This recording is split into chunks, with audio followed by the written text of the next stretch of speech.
When it comes to marketing, not all things are created equal. Some products or services you sell will have a higher profit margin and make you more money. Some customers are going to buy more and buy more often than others. And some marketing campaigns will far outperform others that break even or maybe even lose you money. Your job then is to focus on finding those top performers so you can scale them up, while ruthlessly identifying and cutting all of the lower performing ones that are probably doing more harm than good. And this is what accountable marketing is all about, and is the principle that I live and die by when it comes to marketing.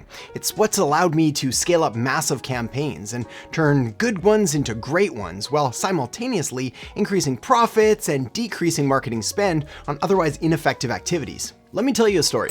I was on a family walk this past weekend with my parents and my wife and my kids, and the topic came up about just how I was able to create so much content. That's right, my love of marketing has finally spilled over to my family and friends, so that's apparently what we talk about now. Anyway, from videos to podcasts to blogs to articles to courses to programs to interviews to lectures and trainings, I basically make a whole lot of stuff. And my family, well, they all seem to agree that the way that I was able to do this and that my secret to success was talent. Basically, that I just had a natural gift for creating content, which is hilarious. Because these are the exact same people that have known me my entire life, in the case of my parents, and who know me better than anyone else, in the case of my wife. And yet, somehow they forgot that I was barely able to get a C+ in high school English. How I barely had enough credits to graduate and had to take a beginner typing class just to sort of fill the gaps. And how I barely made it through college and only managed to do so by choosing some of the easiest electives I could find. How to count to 10.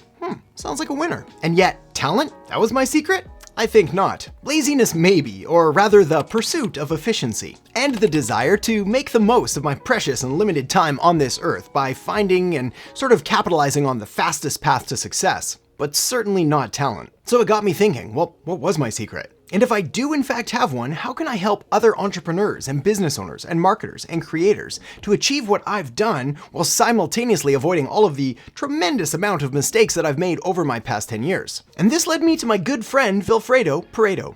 Possibly the coolest name in the world. Vilfredo Pareto is the Italian economist who first noticed back in 1886 that 80% of your outputs could be traced back to just 20% of your inputs. And this 80-20 distribution, also known as the 80-20 rule or the power law, well, it shows up everywhere. In the real world, around 80% of the crimes committed are done by just 20% of the criminals. 80% of recurring family problems are typically caused by just 20% of issues. 80% of a city's traffic occur on typically 20% of its roads. 80% of a company's 80% of search engine traffic, 80% of sales are from just 20% of clients, and on it goes. This is why your first priority should always be to try to identify those top 20% of things that are leading to 80% of your results, whether it's increased customer acquisition, or traffic, or engagement, or conversions, or whatever it is that you're going for. And maybe most important of all, don't be afraid to cut everything else that just isn't doing its fair share. But the real magic really starts to happen when you 80-20 what you've just 80-20'd. Let me explain. Let's say, for example, you're running a number of different advertising campaigns on, say, Facebook, Instagram, LinkedIn, and YouTube. Well, upon analyzing your results, let's say that the results are pretty obviously coming mostly from YouTube. So you could 80-20 all of your advertising campaigns at this point, and then start to allocate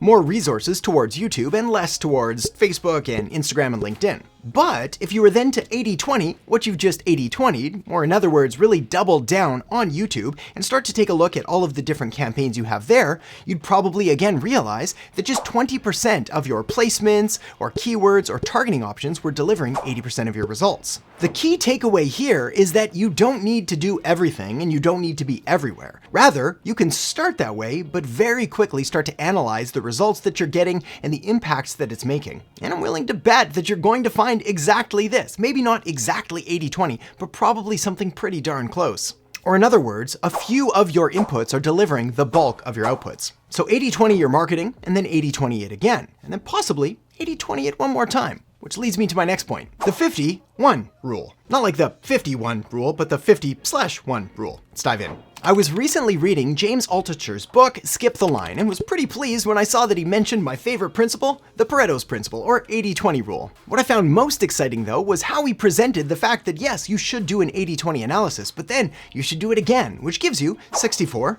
or 64% of your outputs coming from just 4% of your inputs, but then do it again, which gives you 50% of your outputs from just 1% of your inputs. Here's the thing, when you truly understand this, your life changes forever. And if I had to pick one thing, this would be my secret to success. Finding and capitalizing on those 1% of things that lead to the greatest possible return. Or in other words, finding the tiny hinges that swing big doors. But here's where things get tricky. You see, finding the 20% of inputs that are going to deliver those 80% of outputs, well, it ain't easy. And it gets even harder when you try to find the 4% of inputs that are going to deliver 64% of your results, or the 1% of inputs that are going to deliver 50% of your results. Not easy, but definitely worth trying. This is because the impact of getting this right is life-changing. In fact, even the experience of trying to go through things to evaluate and identify those small things that are making the biggest possible change, well, even that exercise is life-changing in and of itself. Kind of just like if you take an elastic band and you stretch it beyond its normal shape, it'll never really go back to the same size.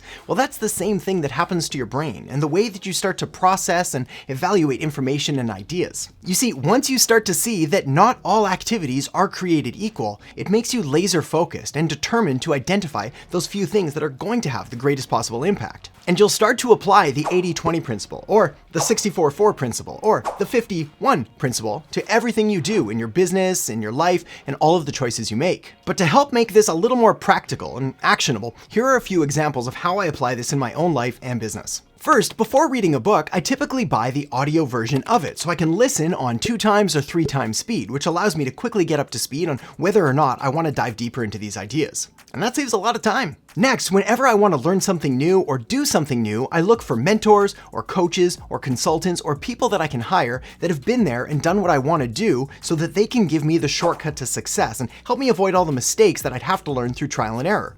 And that saves a lot of time. Next, I optimize my day around my peak performance times, the times that I know I'm operating at the absolute highest efficiency possible. For me, that's between 8 a.m. and 12 p.m. or noon, lunchtime. I know that any work done here is going to provide at least double the benefits and double the output that I would in my sort of lesser awake and lesser alert phases, like after lunch. Next, in regards to how I create so much content, well, I have a simple system and a simple structure and strategy that allows me to create a video and then to create a podcast from that, and a blog and an article, and possibly use it later in emails and lectures and trainings and interviews. And that saves a lot of time. This next one might be the biggest though. You see, I used to fall victim to doing a ton of research on technology and the latest gear and tools and things like that, and I'd waste hours and days and maybe even weeks looking up the best computer or the best camera. So now I let others do the research for me. Sure, I might spend 10 or 20 minutes, depending on the size of the purchase, to look over a couple different options, but then I'll really just pick the best one and it's probably fine. In fact, it's pretty much always fine. And that saves a lot of time. If I had to offer a recommendation though, for what your next step should be to really elevate your business and get more from less, it has to be this. And that is to spend a little bit of time working through your entire marketing strategy from start to finish in order to make sure that you're doing the right things in the right place for the right people. Fortunately, I've got your back. And this is why the next thing you're going to want to do is check out the video that I've got linked up right here on digital marketing strategy. So make sure to check it out now, and I'll see you in the next video. All right, the next thing that'll really help you become a better digital marketer is to understand the differences between strategy and tactics and when to use them. Strategy is all the big picture stuff.